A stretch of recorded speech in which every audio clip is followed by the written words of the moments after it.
Assalamualaikum warahmatullahi wabarakatuh.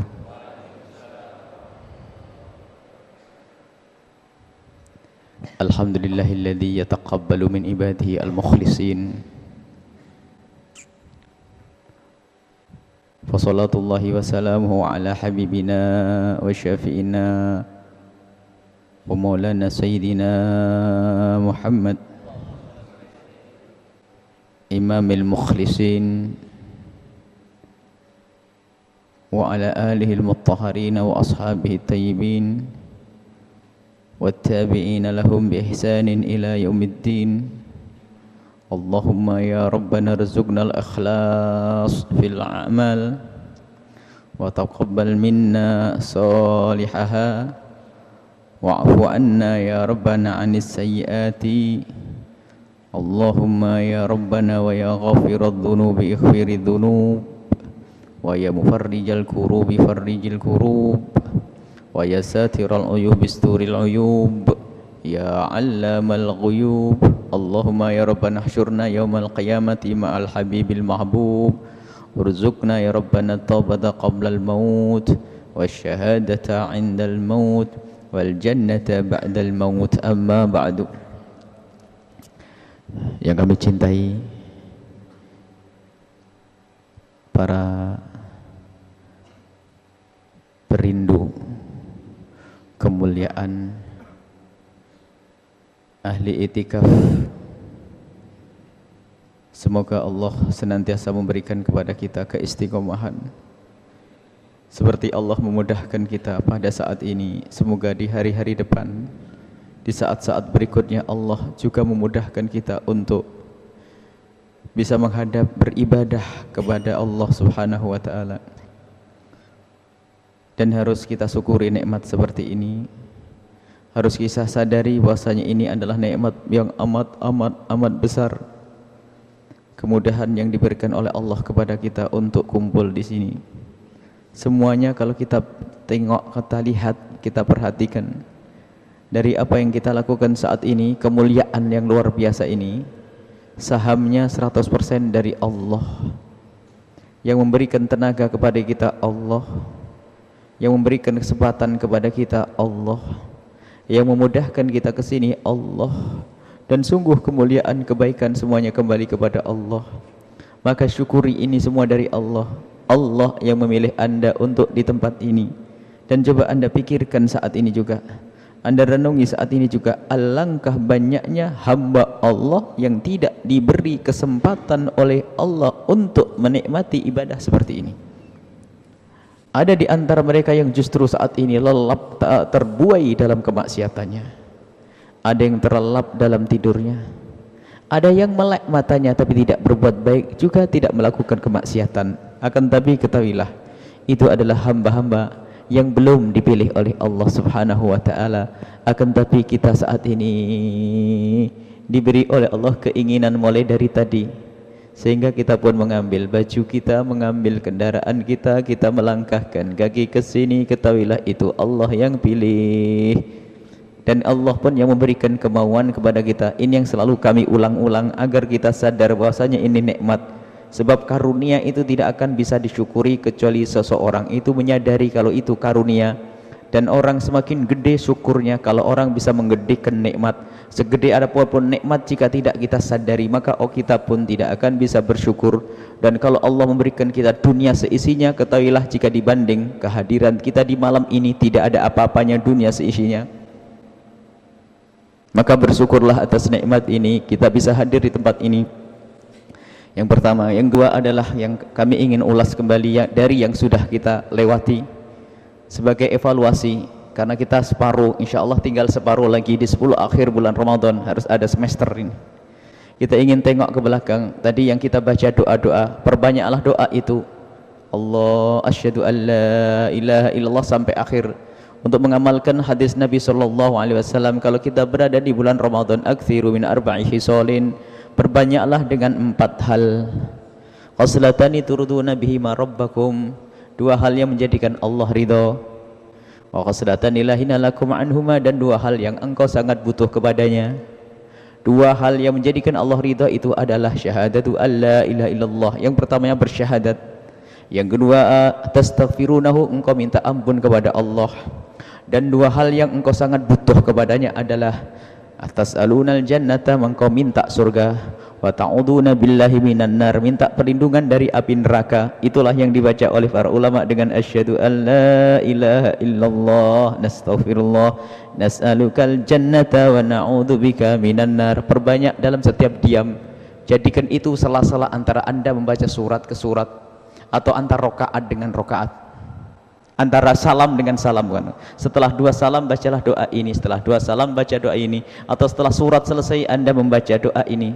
Ditambah lagi doa Lailatul Qadar yang diajarkan oleh Nabi kepada Siti Aisyah. Siti Aisyah diajari waktu nyambut Lailatul Qadar, doanya adalah kuli, katakanlah wahai Aisyah, Allahumma innaka afuun tuhibbul afwa fa'fu anni. Ya Allah, engkau maha pengampun, maka aku mohon ampun, ampunilah kami. Ya Allah, engkau maha pengampun, engkau mencintai untuk, engkau senang untuk mengampuni, maka ampuni aku. Allahumma innaka afuun karim tuhibbul afwa fa'fu anni, atau fa'fu anna, sama, karena doa. Ini yang kedua. Yang ketiga adalah,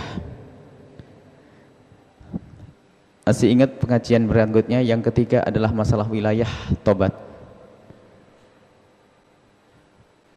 Kalau kita ingin menghadap seseorang yang sangat kita hormati, sangat kita hargai, kita akan mengenakan baju yang bagus, kadang dibarengi dengan minyak wangi. Karena apa? Agar kita pantas menghadap orang yang kita hormati tersebut. Mungkin kita akan sungkem kepada guru kita, atau mungkin orang yang terkagum dengan jabatan, naudzubillah ya, sehingga datang kepada pejabat-pejabat pemerintah misalnya, atau orang-orang yang merasa dihormati. Maka apakah yang mereka lakukan? Membersihkan baju, dibukayakan baju yang paling bagus, pakai minyak wangi, agar saya pantas menghadap manusia. Ini menghadap manusia. Karena apa? Harus baju kita yang perbaiki, cara duduk kita yang kita benahi, karena manusia melihat dohir kita. Bagaimana orang menghadap kepada Allah tidak membersihkannya, tidak memantaskan dirinya untuk dilihat oleh Allah? Maka wilayah pertama kali yang harus kita jelajah di saat kita menuju kepada Allah, wilayah namanya tobat. Tobat itu bersih diri, agar kita pantas melanjutkan perjalanan menuju Allah. Wilayah tobat, wilayah tobat agar kita bisa diterima oleh Allah. Maka bertobatlah dari segala dosa. Masih ingat? Ingat, hadirkan sebesar apapun dosa yang kita lakukan, ketahuilah pengampunan Allah lebih besar dari itu kalau kita yakin. Maka tidak ada istilah putus asa. Maka saat inilah waktunya, jangan tunda esok hari kita minta ampun kepada Allah. Wilayah tobat sudah kita lewati. Kemudian tobat itu ada dua macam, tobat dosa kepada Allah dan dosa kepada manusia, dan itu pun sudah kita lewati.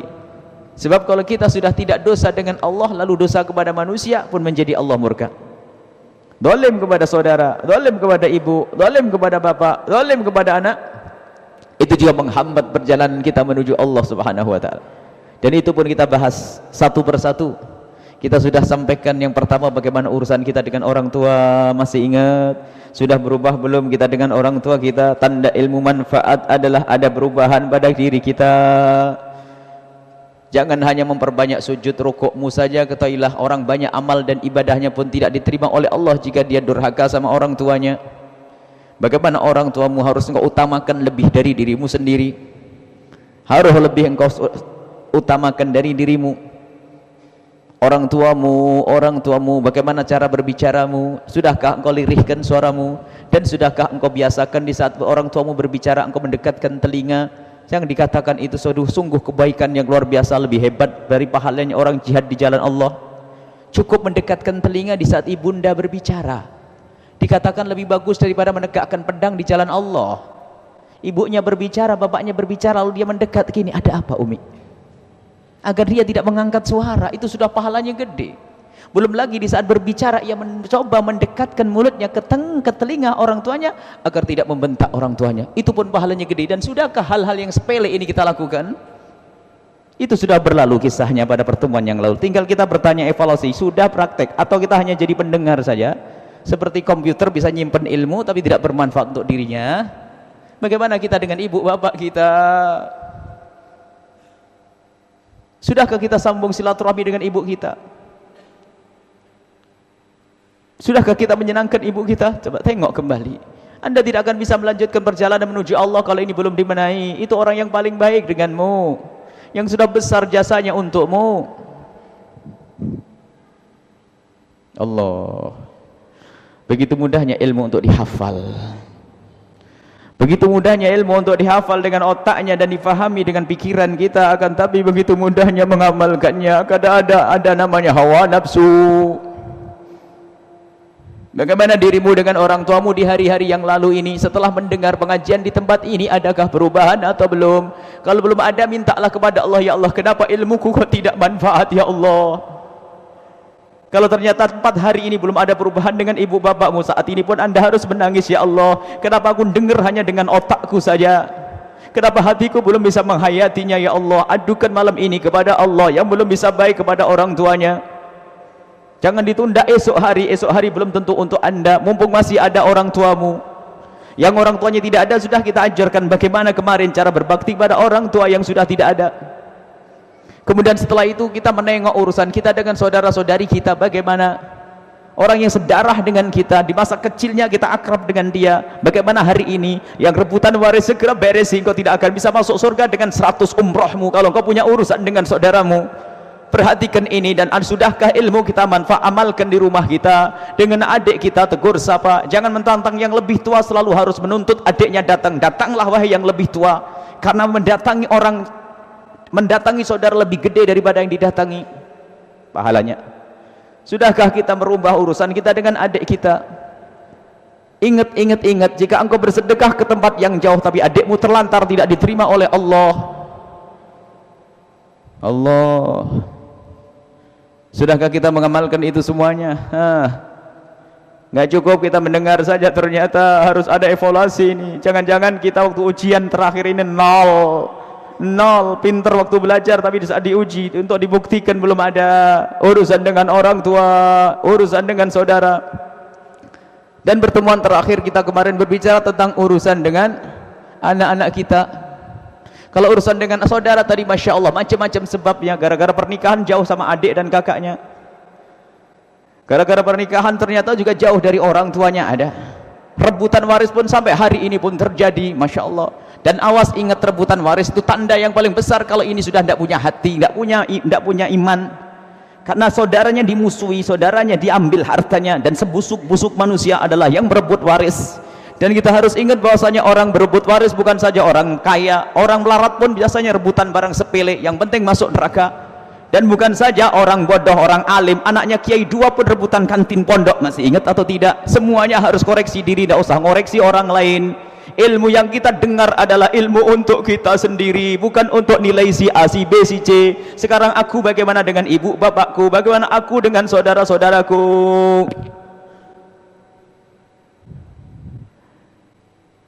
Anak-anak kita ada di mana? Itu pengajian yang terakhir kita tadi malam. Urusan dengan anak-anak bagaimana? Jangan memperbanyak sujud, rukuk, akan tapi ketahuilah, anak pun tanggung jawab di hadapan Allah, bakal ditanya. Enak-enak kau umroh, anakmu berzina, tidak kau perhatikan. Enak-enak kau haji, akan tapi enak-enak kau umroh, enak-enak kau itikaf, anakmu dengan siapa saat ini? Dan sudahkah kebutuhan anakmu engkau penuhi? Bukan kebutuhan materi. Ternyata anakmu lebih butuh rohani. Sebab materi untuk hidup di dunia 70 tahun, tapi rohaniahnya adalah sepanjang masa. Mana yang kau utamakan untuk anakmu? Jangan hanya mementingkan anak sekolah hanya untuk mengejar dunianya, akan tapi ketahuilah anakmu sebetulnya mengatakan bahwa aku butuh hidup sepanjang masa. Orang tua sering lalai. Kalau sudah pendidikan dunia, Masya Allah, diladeni semuanya, tapi giliran pendidikan akhirat ogah-ogahan, kadang nomor kesekian. Hati-hati orang tua yang semacam ini. Kita ingatkan bahwa anakmu boleh menjadi orang kaya, tapi kaya ahli surga, profesional, dokter dan sebagainya. Yang ahli surga, pejabat ahli surga. Untuk menjadikan ahli surga, ini loh yang harus kita utamakan. Dengan siapa mereka bergaul. Kalaupun kita harus memilihkan sekolah untuk pendidikan umumnya, katakan sekolah yang menghantarkan kepada akhiratnya juga. Hampir tidak ada, hampir sedikit namanya bimbingan belajar untuk menguatkan agama dan akidah. paling bimbingan pelajar agar bagaimana dia nanti prestasi bisa masuk perguruan tinggi negeri, nanti jadi pejabat besar, biarpun jadi perampok, penjahat, terserah, yang penting kaya raya. Orang tua selalu, orang tua itu nggak bener kalau ngomong begini, yang penting anakku bahagia 70 tahun, setelah itu masuk neraka nggak apa-apa, nggak ada. Akan tapi perilaku manusia itu seperti itu rata-rata, nggak ngomong begitu tapi perilakunya ngomong, ya sudahlah, yang penting anakku 80 tahun kaya raya, setelah itu mah terserah. Buktinya apa? Jarang mengarahkan urusan agamanya, bawa ke tempat iktikaf pun tidak bisa, bawa ke tempat sujud pun susah, bawa ke majelis taklim pun susah. Baik, itu sudah berakhir ceritanya. Urusan dengan orang tua, urusan anak saudara, insya Allah nanti akan kita lanjutkan, jangan diputus sampai di sini. Hari esok insya Allah kita akan bicara tentang urusan dengan mungkin keluarga, suami atau istri, urusan dengan tetangga, urusan dengan pembantu dan seterusnya, sampai kita terbebas dari urusan dengan sesama manusia, dan saat itulah kita minal aidina wal faizin insyaallah. Baik, sekarang kita akan putus sejenak, kita tidak berbicara tentang urusan dengan manusia, akan tapi kita akan membenahi amal dulu, membenahi amal yang sudah kita lakukan dan mempersiapkan amal yang akan kita lakukan. Ketahuilah, ribuan rakaat yang kita lakukan, jutaan rupiah yang kita sumbangkan, itu adalah jasad. Kalau kita gambarkan dalam sebuah kehidupan, itu adalah jasad, dan rohnya adalah ketulusan.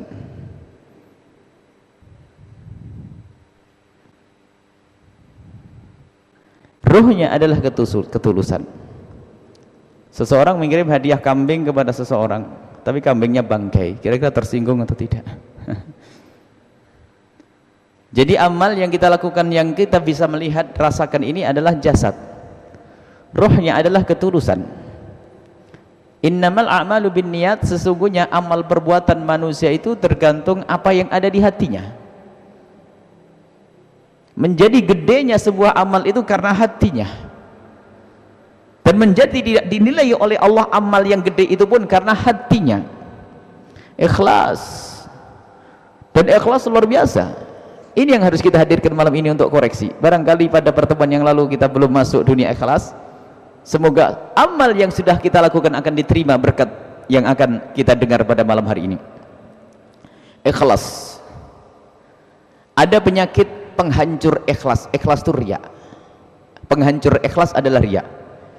Jadi amal yang diterima oleh Allah itu yang bisa dilakukan dengan ikhlas, dan yang bisa menghancurkan ikhlas itu namanya riya. Selama ini kita berbicara ikhlas, dan selama ini kita juga pernah dengar namanya riya, cuman itu lebih banyak seperti ilmu teori, ikhlas riya, ikhlas riya. Sebab teori itu hanya dibincangkan, dibicarakan, tidak pernah berusaha kita untuk merasakan makna itu. Dan lagi yang namanya riya dan ikhlas itu bukan urusan lidah berucap, akan tapi itu urusan hati. Sehingga yang namanya riya ada di dalam hati, yang namanya ikhlas ada di dalam hati, tidak bisa diucapkan dengan lidah kecuali hanya sekedar cerita tentang ikhlas dan riya. Maka jika ada orang berkata bahwa aku telah ikhlas, itu pun sudah keluar dari ikhlas, karena mengeluarkan yang di dalam hati menjadi di luar hati. Aku sudah ikhlas, benar aku melakukan ini lillahi ta'ala, karena Allah, ikhlas. Kenapa harus ente kasih tahu sama saya? Hah? Sadar atau tidak waktu orang ngomong ikhlas itu sendiri sudah keluar dari ikhlas. Aku ini benar, saya nyumbang ini ikhlas. Oh, Masya Allah, ikhlas. Pengen dilihat Allah atau dilihat saya? Kalau Allah yang melihat tidak usah disebutkan. Maka ikhlas di dalam hati itu sudah dikeluarkan di lidah menjadi berubah, bukan ikhlas. Ikhlas itu begini, aku berbuat sudah karena Allah sudah. Apakah bapak saya melihat, paman saya melihat, saudara saya melihat, nggak penting. Maka sungguh luar biasa makna ikhlas ini. Di hati tempatnya. Malaikat pencatat amal pun tidak tahu ini amal ikhlas atau tidak ikhlas. Sehingga nanti diceritakan oleh Imam Ghazali dalam kitab Bidayatul Hidayah, amal itu nanti dibawa oleh malaikat, dibawa ke malaikat, ada pos-pos begitu, sampai terakhir disampaikan kepada Allah. Ternyata Allah berfirman, ini melakukan ibadah bukan karena aku, kembalikan dan lemparkan ke wajahnya dan lemparkan ke neraka. Malaikat tidak tahu. Nah, kalau malaikat saya tidak tahu, saya pun juga tidak tahu apakah orang ini riya atau ikhlas. Memang urusan riya ikhlas jangan ngurusi orang lain, ngurusi diri sendiri. Ngurusi diri sendiri itu ikhlas. Senjata pamungkas iblis itu riya. Senjata pamungkas iblis adalah riya, sehingga ibadah itu bisa yang nyuruh iblis, ayo sholat yang banyak 20 rakaat, cuman 20 rakaat kurang, 60 rakaat. Quran semalam satu lempir kata setan. Jadi setan itu kadang nyuruh yang jelek, hebatnya ya, nyuruh yang baik. Setan nyuruh yang baik. Jadi bisa saja sholat kita itu yang nyuruh adalah setan, yang membisikkan setan. Nyumbang berapa? 2 juta. Ya 2 juta kurang banyak kata setan. 10 kurang banyak, 15 kurang, sebab tetanggamu juga 15, tambah lagi 20. Nah baru sekarang paling banyak ente, baru mulai berbisik, di sini yang paling hebat ente, masuk bab riya. Jadi setan menghancurkan ribuan rakaatnya hamba Allah dengan riya. Kalau sudah riya ini seperti keracunan, air susu kena air tuba itu kena hancur sudah semuanya gara-gara riya. Senjata pamungkasnya iblis. Sehingga iblis itu di saat ada orang berzikir beribadah, dia sakit, mula-mula menghalangi, jangan kamu beribadah, jangan kamu melakukan kebaikan, jangan kamu sholat, jangan kamu puasa, jangan kamu sedekah wahai orang kaya. Dihalangi dulu. Ternyata orang kaya, orang ahli ibadah, orang ini punya ilmu sehingga dia memerangi untuk ibadah. Setan masuk pintu yang lain lagi, ada madakhil setan. Pintunya setan ada 7 plus 7 kali 70. Pertama 7. Setelah masuk pintu menghalangi, nggak bisa masuk pintu yang namanya pintu riya. Wah, pintu aku halangi nggak bisa. Jadi ada madakhil setan nanti. Setan itu pertama kali menjauhkan orang dari kebenaran dengan menghalangi. Malas ibadah, malas ngaji, malas iktikaf. Setelah maksa untuk ngaji, malas ngaji. Setelah ngajinya diperangi, malas ngaji. Setelah malas ngajinya diperangi, malas iktikafnya diperangi, akhirnya menjadilah ahli iktikaf. Nggak bisa setan lewat pintu yang sini. Aku halangi masih iktikaf, aku halangi masih ngaji, aku halangi jangan sedekah, masuk masih sedekah. Ya sudah, aku masuk pintu yang lain lagi, pintu riya. Ayo sedekah yang banyak, iktikafmu kurang awal nih, banyak bawa teman-temanmu biar tahu kalau kamu yang ngajak iktikaf. Bawa teman-temanmu, kata setan. Bangun nih teman-temanmu biar tahu kalau kamu mulai tahun lalu sudah iktikaf, kata setan. Bener iktikaf, kata setan. Ayo terus. Tiba-tiba masuk bab riya oleh dimasukkan ke bab riya oleh setan, halus. Maka ini harus kita benar-benar belajar. Dikatakan oleh para salafus saleh, paling pentingnya belajar setelah orang itu beramal adalah belajar ilmu ikhlas dan ilmu riya. Karena itu yang menjaga amal kita. Jangan hanya pintar beli permata tapi tidak pernah Anda siapkan untuk menjaganya. Kalau tahu rumahmu tidak aman, jangan beli permata sama barang-barang mewah dulu, sebab bakal dicuri oleh maling. Sekarang sudah terlanjur kita punya barang mewah adalah amal. Bagaimana amal ini kita jaga? Yuk kita malam ini belajar ilmu ikhlas, mempelajari ilmu riya agar tidak masuk riya di dalam hati kita. Ikhlas adalah di dalam hati, riya adalah juga di dalam hati. Nggak ada yang tahu. Karena tidak ada yang tahu, maka jangan sok tahu.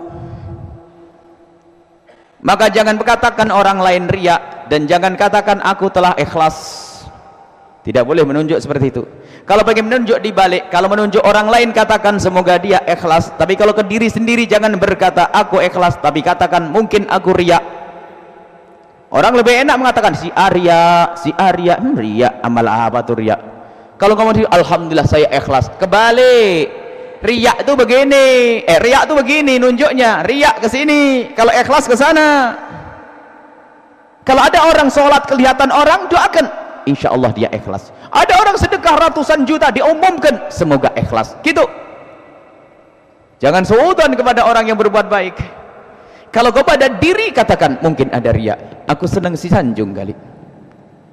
Jadi yang namanya virus riya itu luar biasa penghancur amal, sampai disabdakan oleh Nabi begitu halusnya virus riya masuk ke dalam hati itu, halus 5 kali kehalusan. Halus saja susah dideteksi. halus saja susah untuk dilihat. Bagaimana halus di atas kehalusan, di atas kehalusan. Digambarkan oleh Nabi dalam hadis yang luar biasa masyhur. Hadis apa?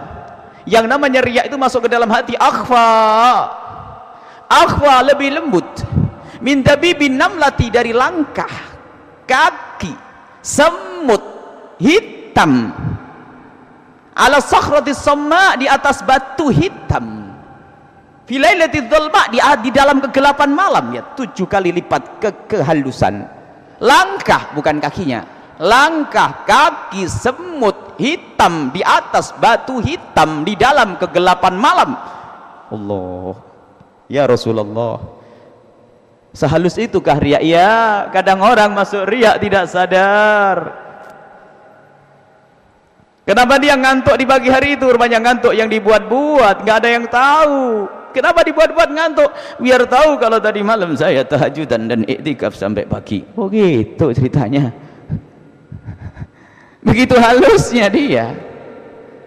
Kenapa kok kamu tidak mau dikasih duit sama orang? Ya nggak apa-apa, terbetik di dalam hatinya, biar tahu kalau satu kampung ini kiai yang nggak nerima duit hanya saya. Oh gitu ceritanya.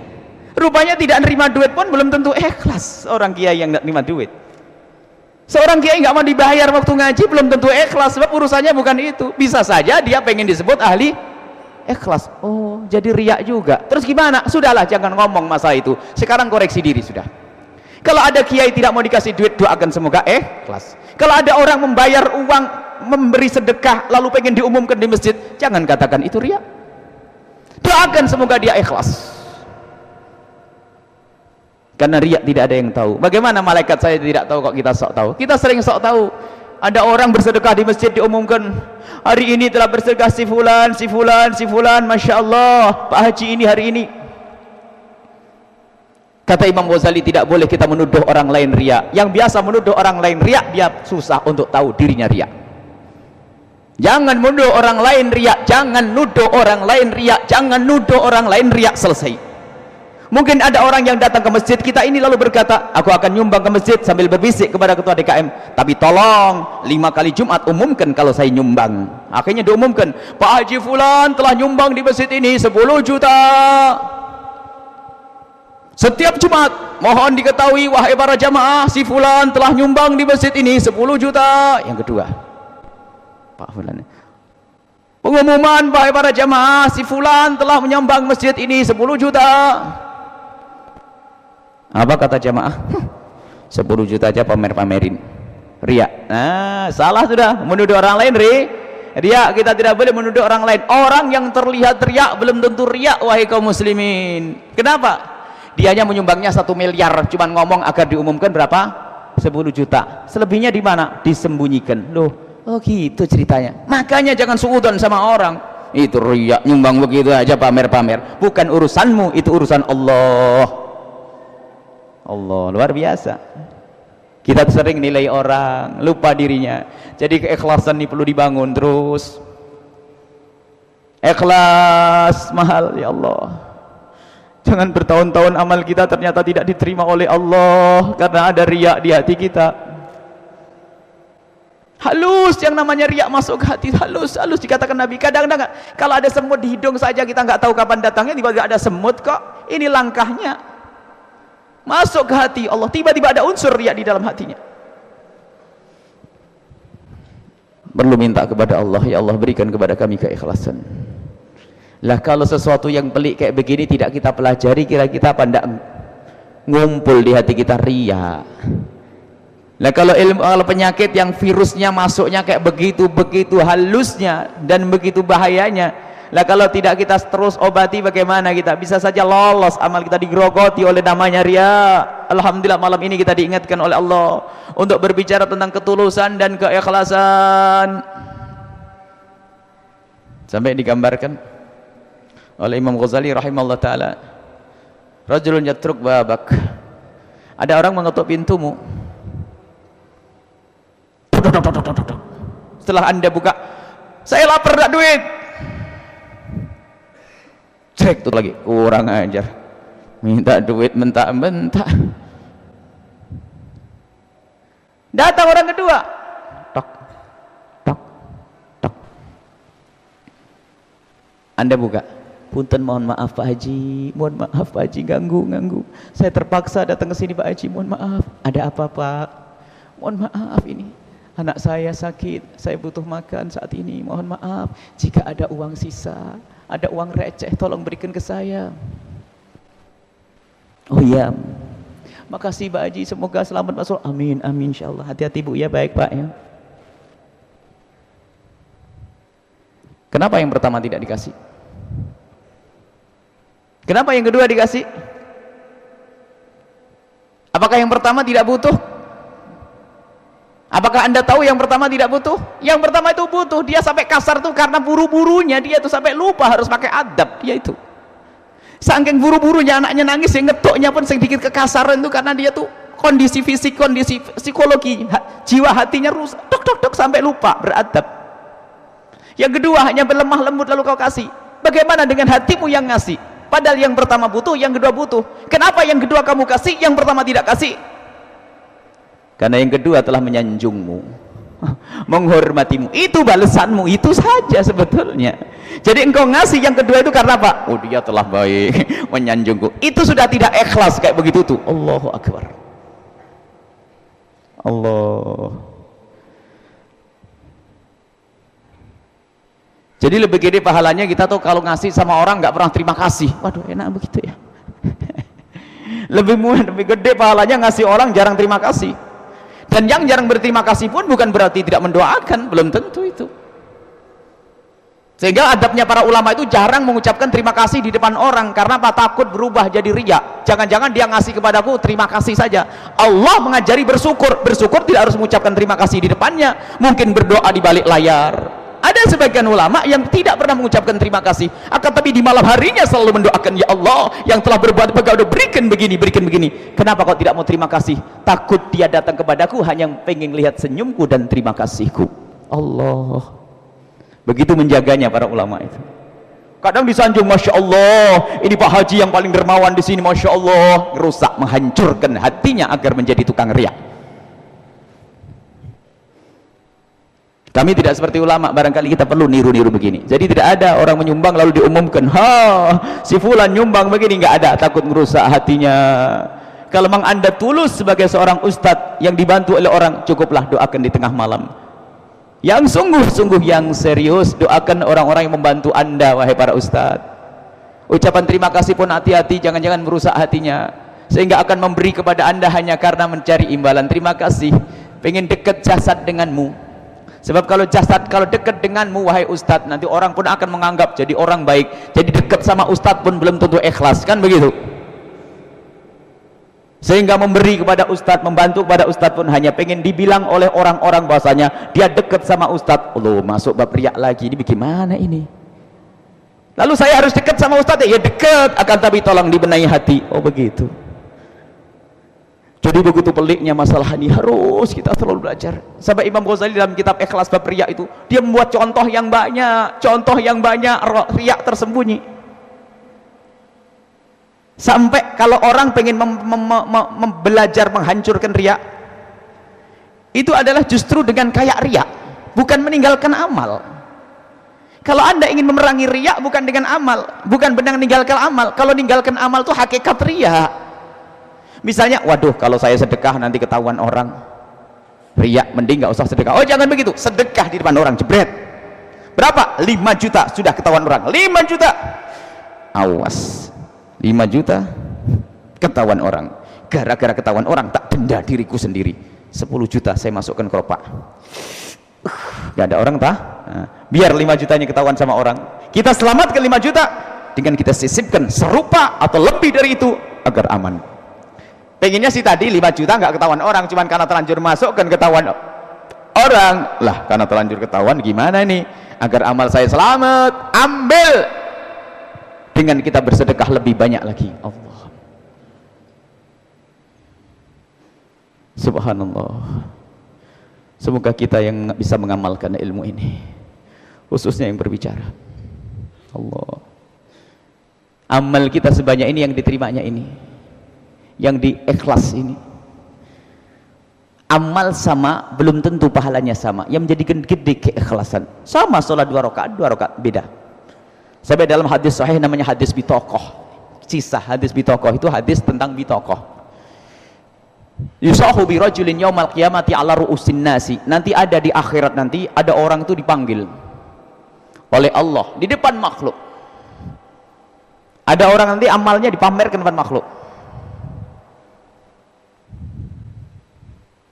Fanusyiralahu, kemudian disebarkan, dibeberkan kepada orang tersebut tis'atun wa tis'una sijillan, 99 lembaran amal. Kullu sijilin minha maddul basar. Satu lembarnya itu sepanjang pandangan mata. Begitu banyaknya amal baik orang tersebut. Orang menganggap saja kiai ustadz ibadahnya, puasanya sak lembaran. Jadi ada nanti di akhirat, nanti ada orang diseru, orang-orang baik ini, hei orang baik sini, ditunjukkan di hadapan makhluk. Begitu juga amal jelek akan dihinakan di depan makhluk nanti. Allah. Amal baik ini dibanggakan. Disebut orang ini dipanggil oleh Allah, ya fulan.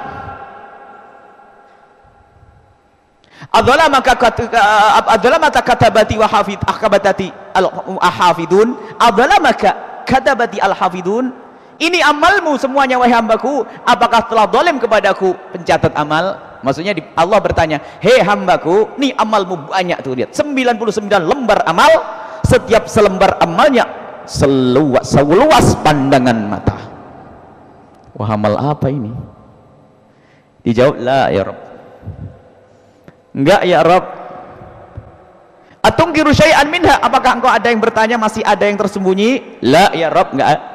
Semuanya sudah aku lihat, ini amalku, ini puasaku waktu itu ya Allah, ini. Setelah itu apa? Innalaka indi hasanatan la dzulma 'alaikal yaum. Allah berkata kepada hamba tersebut, hei hambaku, ada satu kebaikan yang masih tersembunyi, yang aku simpan, dan tidak boleh berbuat, tidak ada kezaliman bagimu saat ini. Lalu diberikan yukhraj lahu bitaqatun, dikeluarkan bitaqah, bukan lembaran yang seluas pandang mata, sepanjang mata memandang, bukan lembaran seluas pandang mata, akan tapi hanya bitaqah. Namanya disebut hadisul bitaqah itu karena apa? Kartu. Fiha, di dalam kartu itu syahadatu alla ilallah wa anna muhammad rasulullah. Di dalam kartu itu syahadat saja. Di dalam kartu itu hanya amalan namanya membaca asyhadu alla ilaha illallah saja. Akhirnya mahadhil bitaqah, apa ini? Ini adalah ucapan musyahadat dengan ketulusan. Akhirnya setelah itu apa? Didatangkan timbangan amal, amalnya yang 99 lembar tadi ditimbang di satu sisi timbangannya, baru bitaqahnya ditimbang di satu lagi. Setelah itu ternyata apa? Amal yang 99 itu jomplang, kalah, lebih berat yang satu lembar kartu tadi. Lalu hamba ini bertanya, bagaimana terjadi? Itulah amal yang kau lakukan dengan ikhlas. Artinya ini sudah ikhlas, tapi lebih ikhlas. Jadi menjadikan beratnya amal itu karena ketulusan di dalam kita melakukan kebaikan. Subhanallah. Jadi luar biasa, keikhlasan itulah yang menjadikan amal kita semakin berat di hadapan Allah. Jumlah penting, akan tapi lebih penting adalah ketulusan di saat kita beramal ikhlas itu. Baik, kita lanjutkan, masih ada beberapa waktu. Begitu pentingnya masalah riya dan begitu bahayanya, maka kita harus melangkah kepada bagaimana saat ini agar kita bisa berobat dari riya. Yang pertama adalah menyadari bahwasanya riya itu bahaya. Sebab orang itu kalau mau berobat itu biasanya kalau sudah ada komando sakitnya itu berbahaya. Kalau orang punya penyakit, tahu penyakitnya tidak berbahaya, dia akan malas-malasan. Misalnya jerawat kecil di pipi, diapain? Ya udah, jerawat kecil dicas, selesai. Tapi kalau kata orang, jangan-jangan kena tumor, gimana kira-kira? Jadi sadari penyakit itu berbahaya, makanya sadari riya itu berbahaya. Miliaran yang kau berikan nggak ada gunanya. Nah, ini agar kita tuh peduli dengan penyakit itu. Setelah kita tahu bahasanya penyakit ini bahaya, ini penyakit berbahaya, bagaimana setelah itu? Orang hati-hati. Hati-hati itu bagaimana maknanya? Harus saya tahu diri, saya itu kena penyakit atau tidak. Maka langkah yang kedua, koreksi dirimu. Di dalam mengoreksi diri ini susah, kecuali ada insaf. Sebab melihat penyakitnya sendiri itu susah, melihat kekurangan diri itu susah orang. Seperti tadi malam yang kita ceritakan, ada penutup hijab namanya ego atau aku. Aku itu yang menutup aib. Masih ingat semalam? Aku menutup aib. Segala sesuatu yang dimiliki olehku itu susah untuk dilihat. Kotoran maksudnya, kekotoran yang dimiliki oleh diriku itu susah, termasuk riaku, kesombonganku. Orang sombong belum tentu sadar, sebab ada akunya itu. Kata Imam Haddad yang saya sebutkan tadi malam, penyakit lahir dan batin itu sama. Kalau sudah ada akunya tertutup, kayak tadi ada orang nemukan ingus di meja semalam, ingus di meja, jijik orang, astagfirullahaladzim, dilap tisu, tisunya pun akan dibuang, astagfirullahaladzim, apa ini? Karena ingus. Tapi kalau ada orang ingusnya sendiri, lihat, habis ini saku, masuk saku tidak apa-apa. Nanti pun kadang-kadang sapu tangannya dipakai lagi, padahal itu bekas ingus. Kenapa? Apa bedanya dengan ingus yang di meja dengan ingus yang disapu tangan? Bahannya sama. Bedanya adalah ingus yang disapu tangan bukan milikku, ingus yang disapu tangan adalah milikku, yang di meja bukan milikku. Sama penyakit kayak begitu, riak. Kadang pinter nih orang riak, ini orang pamer lah, sedekah gitu aja pamer-pamer, ini gayanya, wah, paling enak lihat orang lain, tapi lupa bahwanya dirinya juga penuh dengan riya. Jadi setelah kita menyadari begitu bahayanya penyakit riya, yang kedua, sadari kalau kita adalah yang terjangkit. Baru setelah itu ada upaya untuk membersihkannya, membersihkan riya.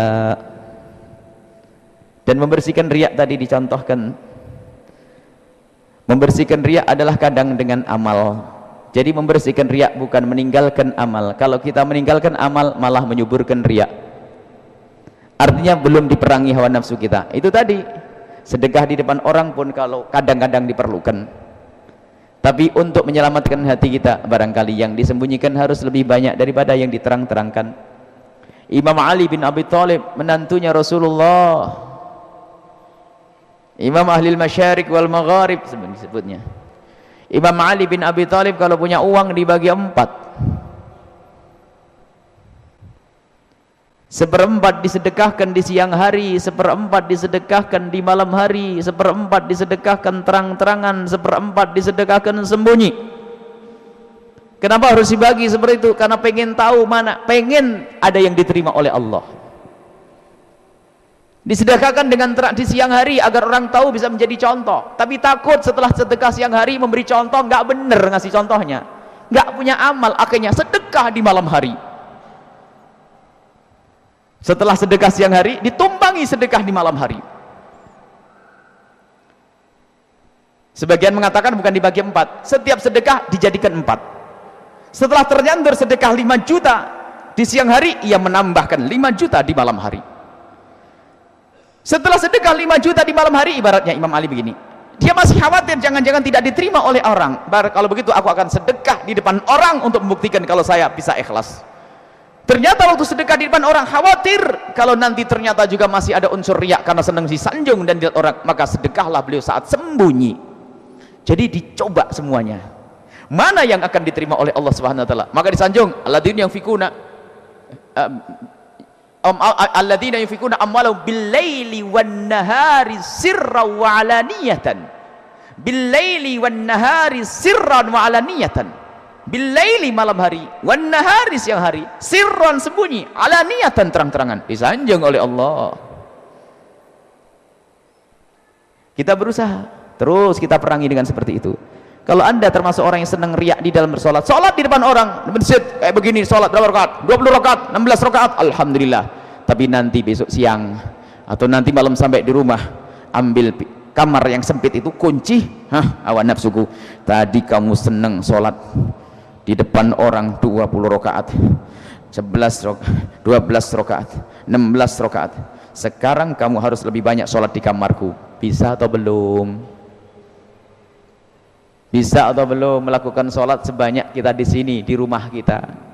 Yang sudah bisa sholat di tempat ramai semacam ini 6 rakaat sholat tasbih, 6 nanti harus diuji, bisa ndak kita sholat di rumah kuncinya kamar di pintu lalu sholat tasbih sama panjangnya kayak di sini.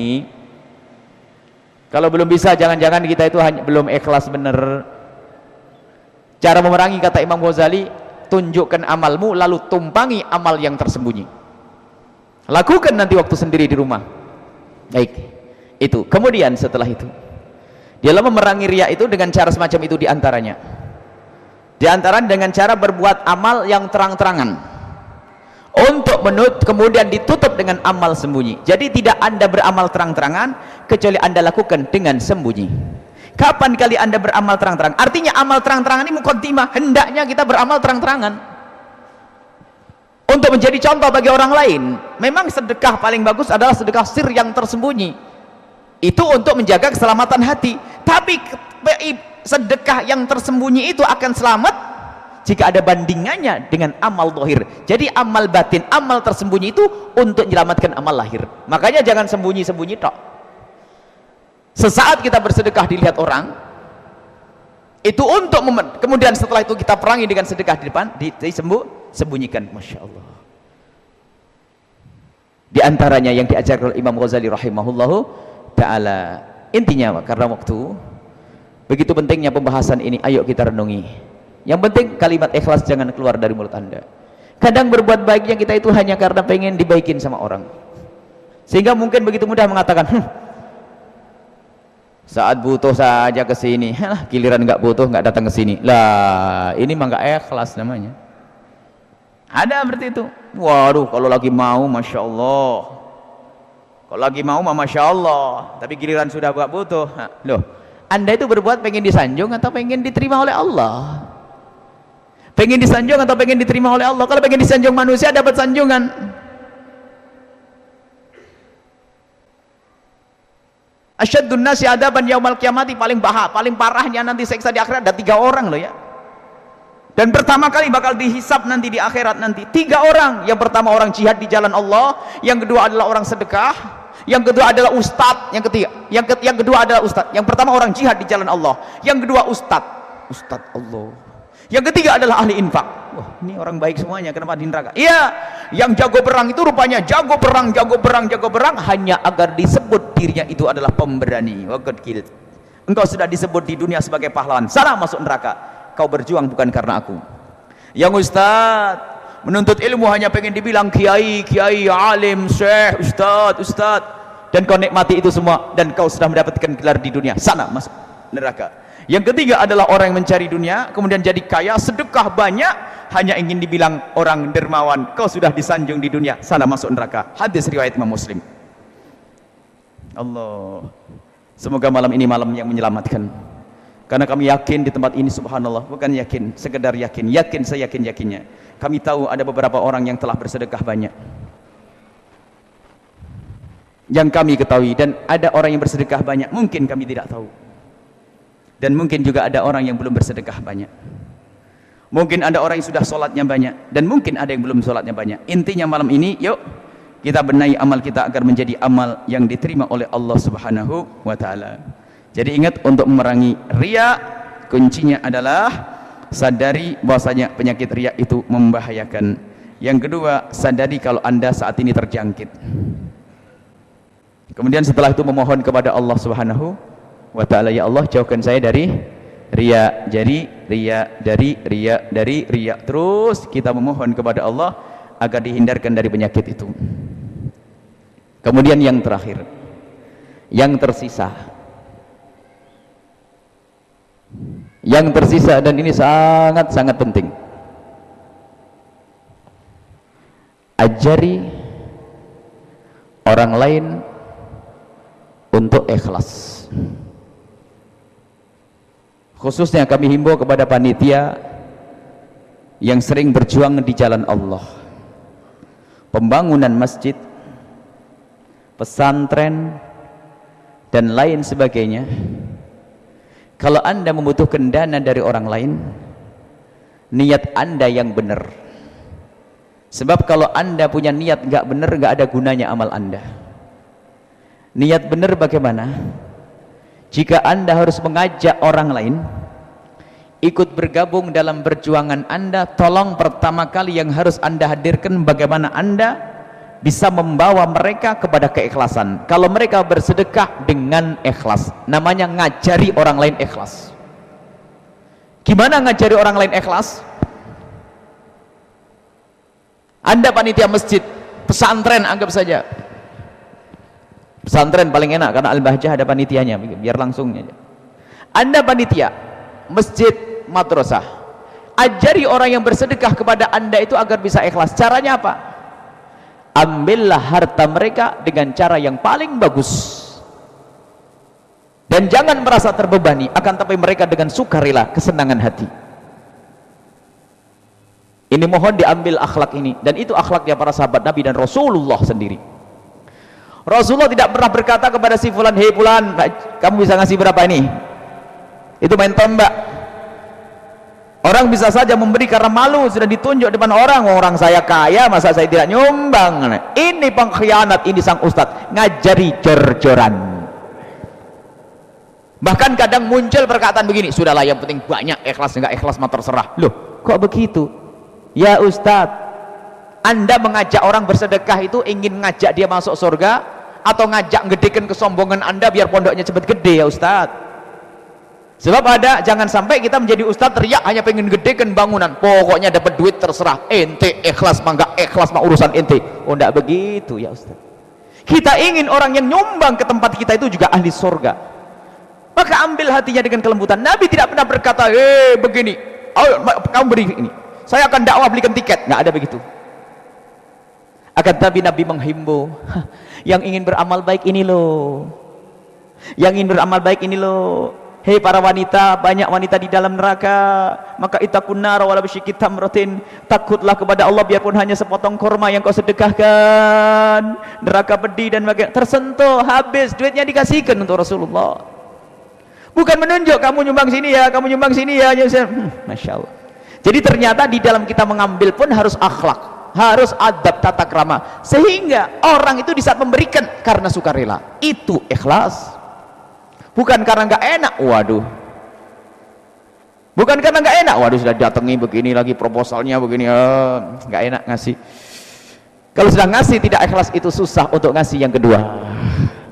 Tapi kalau orang ngasih dengan ikhlas, itu kecanduan. Nggak cukup aku ngasih sekali, karena hatinya telah terambil, hatinya sudah disesukkan oleh Allah, sudah nyumbang lagi, sudah nyumbang lagi, sudah nyumbang lagi, dan tidak ada puasnya. Ajari.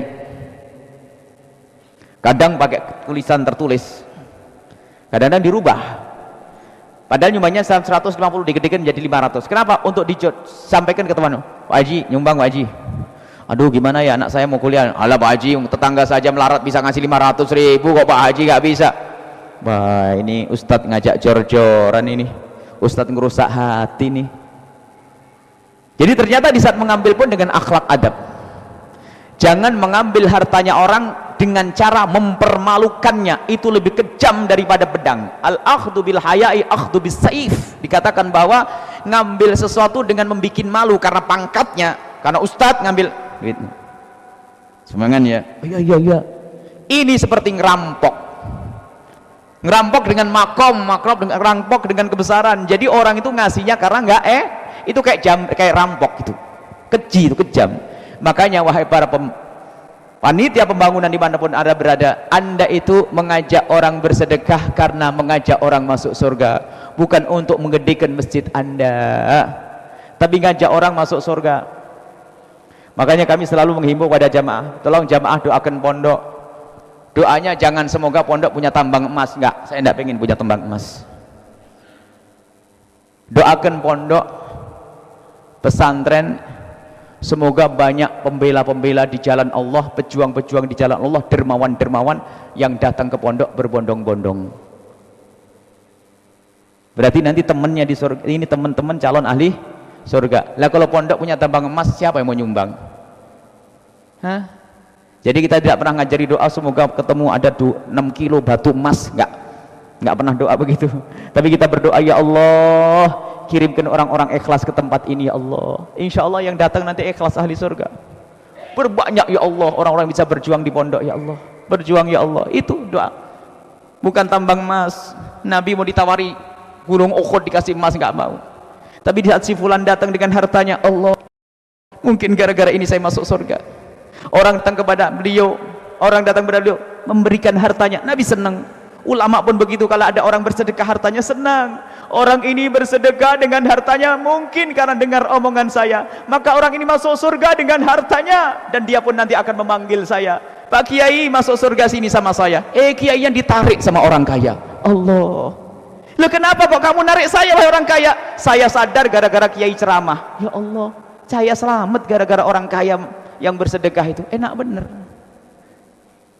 Jadi saya ini butuh, makanya saya ngomong begini butuh. Kalau ada yang hadir di tempat ini yang kemarin pelit kikir, kok hari ini jadi dermawan lalu dia masuk surga, saya di bawah nanti, saya tidak sedekah. Allah, kita ingin membawa orang kepada seperti ini, kemuliaan.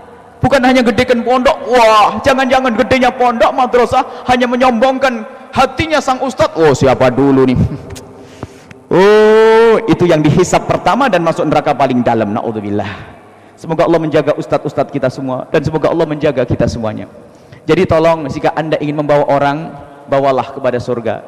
Jika Anda harus cari sumbangan, carilah dengan akhlak yang mulia. Dan bukan saja sampai itu, diingatkan cara sedekah yang benar. Kalau masih punya zakat belum bayar, zakatnya dulu. Kalau masih punya utang, kalau bisa beresin. Selagi utangnya belum, kalau sudah jatuh tempo, kecuali utang belum jatuh tempo boleh, tapi diingatkan. Sebab kalau dia punya zakat belum dibayar, sedekah pun tidak diterima nanti. Kalau ustadz ini malah nggak apa-apa, zakat nanti, sebenarnya sedekah dulu. Ini ustadz keblinger, salah. Sedekah. Zakatnya harus diingatkan dong, zakat wajib. Sebab kita tuh ngajak orang agar selamat masuk surga. Ini masuk surga, kaya ini masuk surga. Bukan dia sedekah padahal dia punya kewajiban. Kadang-kadang perlu diingatkan, punya keponakan yang melarat nggak bisa makan, ada ndak? Oh iya ada, dahulukan dulu baru nanti nyumbang ke pondok. Ini perlu diingatkan semacam ini. Karena apa? Kita ingin ngajari selamat. Tadi disebutkan tentang anaknya, kerabatnya nggak makan, kelaparan, atau dia nyumbang ke orang lain nggak diterima oleh Allah, kan kasihan. Jadi di sini pendidikan, wahai para pembimbing, para ustadz, para guru. Kalau Anda ingin mengambil hartanya orang, jadikan mereka orang yang ikhlas. Caramu yang benar dan caramu yang baik. Cukup sampaikan, insya Allah akan tersentuh. Sampaikan kita program begini, pergi begini. Dan nyampaikannya pun adalah dengan sifatnya umum, tidak menunjuk seseorang kalau perlu. Kecuali orang sudah tahu, ini loh ada program begini, 1, 2, 3, 4, 5. Kalau Anda pilih-pilih. Ini di masjid ini akan ada pembangunan, yang belum adalah kaca, yang belum ini, yang belum ini, yang belum ini. Silakan yang pengen mangga. Sudah, lepaskan mereka. Dengan ketulusan Anda menyampaikan, maka akan ada yang tersentuh nanti. 1, 2, 3. Allah, ini yang pertama. Ajari mereka untuk ikhlas. Yang kedua ini gampang tapi sering kita lupa. Para kiai, pengurus pesantren, pengurus masjid, madrasah yang sering dapat sumbangan dari orang. Yang kedua adalah doakan beliau-beliau, mereka ini agar diberi oleh Allah keikhlasan. Ayo jujur, Anda pengurus masjid, berapa kali Anda mendoakan orang yang nyumbang bata merah itu agar Allah memberikan keikhlasan? Pernah atau tidak? Atau hanya kita telah melihat keberhasilan bangunan, Alhamdulillah, Masya Allah, ini tahun ini pembangunannya pesat sekali. Mana duduk Anda di tengah malam mendoakan orang yang telah membantu Anda itu? Doakan, dan doa yang sangat dibutuhkan oleh orang yang telah sedekah menyumbang itu apa? Doa keikhlasan. Kalau masalah harta bakal diganti, sudah dijanjikan oleh Allah bakal diganti, tapi keikhlasan tidak ada janji di situ. Kalau orang berbuat baik biarpun nggak ikhlas itu diganti oleh Allah. Cuman bedanya, ingat, kebaikan yang dilakukan oleh manusia di dunia ini bakal diganti biarpun itu kebaikan orang kafir. Imam Abu Dawud meriwayatkan satu hadis, kebaikan manusia itu di dunia itu akan dibalas oleh Allah biarpun kebaikan orang kafir dan orang yang tidak ikhlas. Jadi kalau Anda menyumbang tidak ikhlas akan diganti oleh Allah di dunia, tapi di akhirat nggak dapat apa-apa. Makanya benar kalau Anda sedekah nanti bakal diganti oleh Allah, benar. Cuman gantinya di dunia atau di akhirat? Kalau cuma diganti di dunia man rugi. Ada orang mungkin punya utang, sedekah diganti oleh Allah di dunia, di akhirat belum tentu. Kenapa di akhirat belum tentu diganti? Karena apa? Engkau bersedekah, ponakanmu mau mati, ponakannya mati. Lihat, kita ingin bahwasanya orang bersedekah ini diganti oleh Allah di akhirat, dan sebab diganti oleh Allah di akhirat itu adalah keikhlasan. Maka orang-orang kaya dermawan itu mereka butuh apa? Bukan butuh Anda balas. Anda balas nggak bisa. Anda kiai jarang punya duit, duitnya untuk pondok kan, balas nggak bisa kan. Dia butuh doa.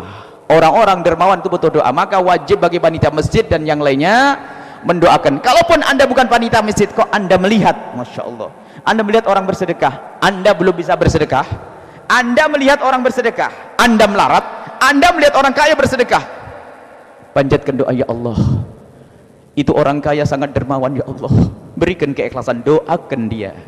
Anda mendoakan saja pahalanya sama orang sedekah. Jadi yang kedua, wahai para tokoh pembimbing, orang-orang itu perlu Anda doakan. Makanya kami selalu menghimbau para jamaah yang berjuang dengan kita, banyak orangnya dan mungkin tidak tahu, bahkan ada orang penyumbang duduk berdua ini nggak saling tahu. Kalau ini membantu si A, membantu bagian ini, bantu duduk nggak tahu, tersembunyi ini.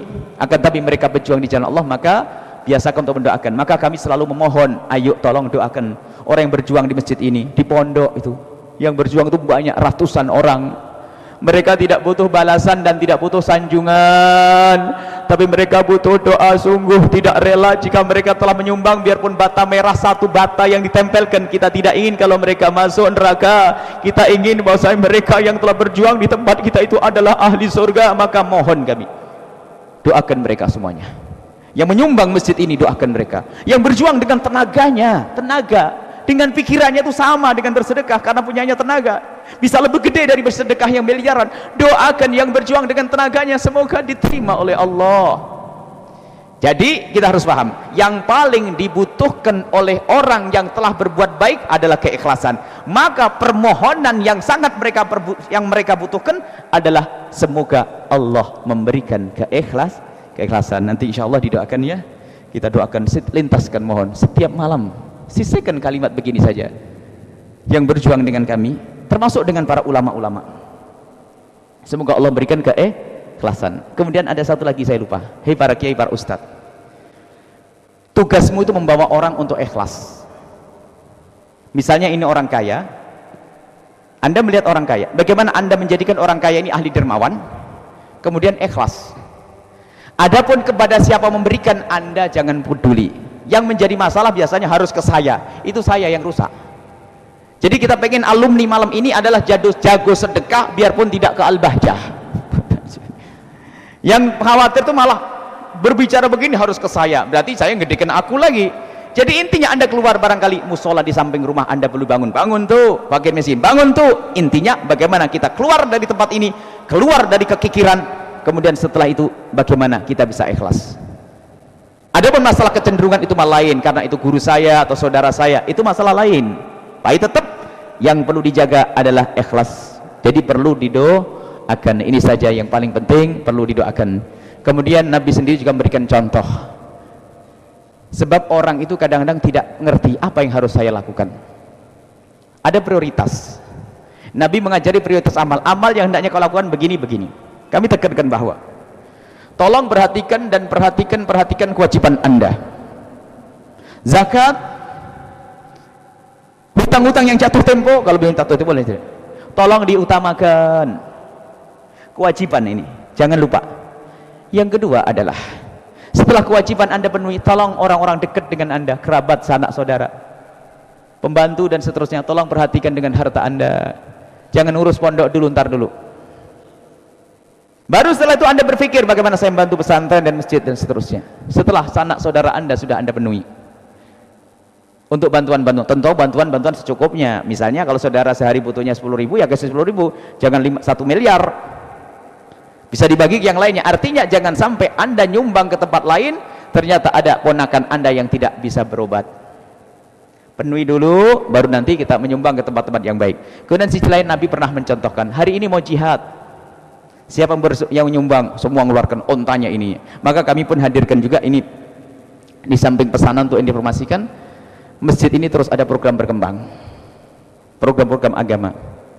Dan kita di pondok pesantren, ini khususnya pondok pesantren Al-Bahjah juga punya program banyak, program pembangunan. Program kita tuh banyak. Mohon maaf malam ini agak panjang sedikit. Kita program anak tahfidzul Quran. Program di pojok pondok itu umum untuk belajar ilmu syariat, fikih syariat, fikih agar menjadi seorang fakih, orang ngerti agama, itu untuk anak dewasa. Tapi di pojok program ini namanya tahfidzul Quran, untuk menghafal Quran anak-anak kecil. Dan ternyata pondok sampai hari ini kebingungan tempat. Biarpun tempat sama panitia terus dibangun dan memang begitulah perkembangan dunia dakwah, nggak boleh berhenti. Dan ternyata ada untuk majelis Ahad pagi, Sabtu pagi yang selalu menambah jamaahnya, sehingga pun perlu yang namanya penambahan luas tempat pengajian atau majelis, sehingga dibangunlah majelis dengan 2 tingkat. 1. Ini semua juga perlu biaya, dan kami hanya minta satu toh, adukan malam ini kepada Allah Subhanahu wa taala. Adukan kepada Allah Subhanahu wa taala. Kemudian ada kita program media. Selama ini radio yang bersama kita, yang sudah kita miliki ada 3 stasiun radio, dan itu bisa dibesarkan nanti, bisa untuk Cirebon, Kuningan, sampai Batang sana, sampai ke atas. Ada 3 stasiun radio, yang satu ada 92,9, itu biayanya miliaran, dan alhamdulillah yang nyumbang adalah hamba-hamba Allah semuanya. Itu biaya besar, dan itu sudah kita miliki radio, itu biaya besar, dan alhamdulillah berjalan dakwah dengan radio, dan ini juga perlu didoakan untuk terus kesinambungan dan kelancaran dakwah ini, dan semoga terus berkembang. Kemudian ada pembangunan pondok putri, tinggal nanti terserah. Yang tidak bisa cukup sampaikan doa, itu sangat penting. Yang ada tersentuh, alhamdulillah. Yang penting tolong diingat. Bahkan kalau seandainya pun Anda tidak punya duit, kami selalu mengingatkan dari guru kita, kalau kamu tidak punya duit, lah kok ada orang butuh, jangan lari. Misalnya ada ya pembangunan pondok pesantren, akan dibangun pondok pesantren, biarpun tidak punya duit, datang kayak orang punya duit. Apa yang dibutuhkan? Tanyakan. Karena apa? Bersama pertanyaan Anda itu bisa saja taufik dari Allah. Setelah tanya, ya Allah, butuh duit begitu kok saya tidak punya, ya Allah, coba saya punya. Waktu ngomong gitu dikabul oleh Allah, rizki kebuka setelah non lihat kayak begini. Cuman kadang-kadang kalau sedang lihat pondok dibangun, wah aduh, mampir minta sumbangan lagi nanti. Ya, lihat kebaikan saja nggak mau, ini musibah. Datangi, tanyakan. Biarpun tidak punya duit, lintaskan di hati, ya Allah, aku ingin punya duit, pengen bantu ya Allah. Saat itu dikabul oleh Allah, esok hari akan dimudahkan rezekinya. Kemudian pondok putri, aula ini jumlahnya butuh ratusan juta. Ini juga yang duitnya gede, ini ratusan juga. Pondok putri juga dibangun, ini perlu dana biaya besar, miliaran kalau begitu pondok putri. Cuman ini yang sangat mendesak, ini program uang receh. Program uang receh ini program mendesak. Kita akan membuat kamar. Yang punya duit gede silahkan duit gede, yang duitnya pas-pasan inilah uang receh ya. Kita akan membuat kamar-kamar dari bilik yang dibuat bilik cantik nanti. Bilik cantik kita akan membuat satu kamar mungkin diperkirakan untuk 20 anak atau 10 anak yang nyaman. Dan bilik tadi ditanyakan istri, satu bilik berapa? Jadi didesain manis, ada taman-tamannya, sehingga menjadi pondok pesantren dari bilik tapi yang manis. Karena kalau nunggu gedung ini mendesak siswanya. Gedung tetap berjalan, sambil nunggu pembangunan gedung kita akan membuat bilik. Dan kalaupun bilik ini nanti hancur sudah jadi gedung, pahalanya tidak akan hilang. Sebab adanya gedung karena bilik. Sebab ada orang punya pemahaman kalau sedekahnya dihancurin sudah nggak dapat pahala lagi. Oh tidak, justru lebih gede pahalanya karena pembangunan yang besar tidak akan ada kecuali karena bilik. Lah waktu kita tanya bilik itu berapa? Per bilik kurang lebih 15 juta. Kita perlu berapa? 15 sampai 20 bilik. Itu. Yang punya duit 5 jutaan bergabungan dengan orang bertiga sudah 15 juta satu bilik. Yang punya 30 juta punya dua bilik. Ini mendesak saat ini karena tanahnya ada lapang dan akan dilapangkan lagi. Kita akan membuat bilik minimal itu, jadi untuk mengurangi kepadatan sehingga ruang kelas itu bisa digunakan maksimal untuk belajar. Karena padat betul, bisa dilihat sekali-kali di pondok pesantren. Lihat tok sudah. Lihat saja sambil berdoa, itu luar biasa. Karena doa itu yang paling mahal. Justru sebetulnya kita lebih butuh doa daripada uangnya. Sebab kalau doa Anda dikabul, beres. Kalau Anda ngasih duit 1 miliar, habis. Tapi kalau doa Anda dikabul, nggak ada habisnya. Tapi pemberi ini untuk menyelamatkan harta Anda, mana? Silahkan yang mau, yang ada. Setelah bilik, lah ini ada uang receh lagi. Kenapa saya sebut uang receh? Karena di hadapan Allah semuanya kecil. Uang receh ini ada tanah. Pondok itu kan sudah punya tanah 2,5 hektar, cuman belum punya akses untuk ke sungai besar. Dan menuju sungai besar itu ada 3 petak tanah. Dan orangnya berbeda, 3 orang yang punya. Alhamdulillah Allah membukakan hati, petak yang paling ujung ke sungai dikasihkan. Kemudian petak yang terakhir yang nempel ke rumah, ke pondok itu dikasihkan. Tinggal petak yang tengah ini. Dan petak yang tengah ini adalah kecil. Kalau sudah petak tengah itu keambil, maka mulai petak 1, 2, 3 ini nyambung, maka kita punya akses ke sungai besar, sehingga pembuangan pondok lebih aman, tidak akan mengganggu lingkungan. Dan ini pahalanya juga gede, uang receh 135 juta. Sekiranya lebihnya itu, tinggal itu tok kalau beres. Ini kami paparkan semacam ini, kenapa? Karena Nabi pun pernah mencontohkan, tapi jangan ditunjuk si fulan. Kita tidak ingin ada orang nyumbang dengan karena rasa malu, tidak. Ini kami paparkan, kami sampaikan, setelah itu jadi bahan renungan. Dan ingat, jangan hanya melihat di pondok, itu hanya contoh. Pondok di kiri kananmu sana, madrasah di kiri kananmu, sekolah di kiri kananmu, tolong dilihat. Akan tapi ini kami paparkan semacam ini adalah itu. Kemudian masalah aula ini harus segera jadi. Dengar-dengar panitia itu adalah dipinjami oleh seorang yang punya toko besi. Semoga Allah mudahkan segala urusannya. Kemudian yang ada ini, aula ini harus segera diberesi. Katanya punya utang begitu, utang kepada toko besi saudara kita. Dan ketahuilah ini hanya kami paparkan saja, karena Nabi pun saat itu juga memberikan contoh, ayo yang mau perang ini jihad jalan Allah, yang takut neraka sini-sini, maka kami sampaikan semacam ini. Semoga ada yang kebuka hatinya, semoga ada yang bisa datang dengan hartanya, dengan kami ingin itu. Jadi mohon doanya begini, 2 doa.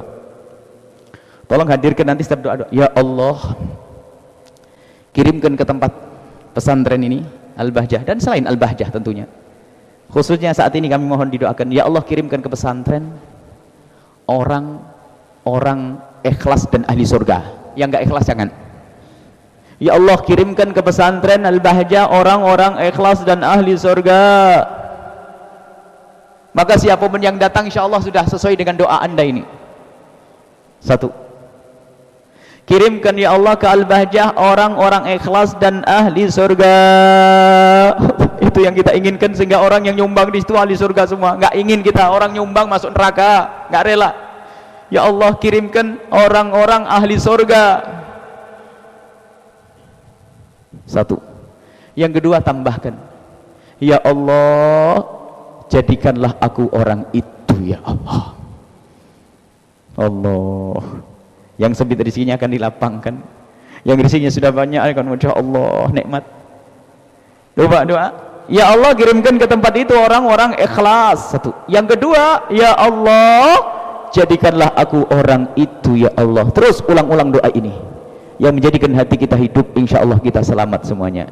Baik, ini saja, semoga Allah memberikan kepada kita semua keikhlasan. Dan insya Allah pertemuan esok akan kita lanjutkan urusan kita dengan sesama manusia ya. Ini saja, mohon maaf yang sebanyak-banyaknya. Kalau pengen tahu alamatnya pesantren yang belum, Sendang Sumber, insya Allah datang ke sana, cari, datangnya tok untuk melihat tok itu sudah dapat pahala. Kunjungi dan lihat di sana. Dan kita juga ada forum namanya Forum Silaturahmi. Forum nyantai, ngobrol sebulan 2 kali untuk membahas tentang perkembangan pondok. Datang membahas tok itu pun jihad, sehingga ibadah itu jangan dianggap sujud rukuk. Sampai hari ini ada orang bekerja sukarela di pondok. Gimana saya kerja sukarela di pondok untuk masang paving karena anak belajar kerepotan? Ketahuilah itu sama dengan iktikaf, bahkan lebih gede, sebab kerjanya bukan cari duit. Kalau malam begini masih cari duit, itu malah lain cerita. Dia kerja sukarela sambil berzikir waktu masang paving, itu sama dengan iktikaf di masjid, bahkan bisa lebih dari itu. Maka hari ini ada orang kerja sukarela di pondok untuk masang paving semuanya. Dan memang kita sebar. Kadang begini, orang bisa sedekah di sini, nggak bisa di sini, nggak bisa di sini. Jadi kita buat jaring sebanyak-banyak. Mana yang pengen mau? Mulai dari gedung aula, pondok putri, pembebasan tanah, buat saung, buat bilik. Kemudian ini, ayo mana yang mau? Semakin banyak jaringnya, nanti semakin banyak ikannya. ikannya itu adalah ahli surga semuanya. Ini saja, mohon maaf yang sebanyak-banyaknya. Mari kita langsung sholat tasbih, agak dipersempat sholat tasbihnya Ustaz Sulaiman ya. Mohon maaf dan mohon doa selalu. Wabillahi taufiq wal hidayah. Wassalamualaikum warahmatullahi wabarakatuh.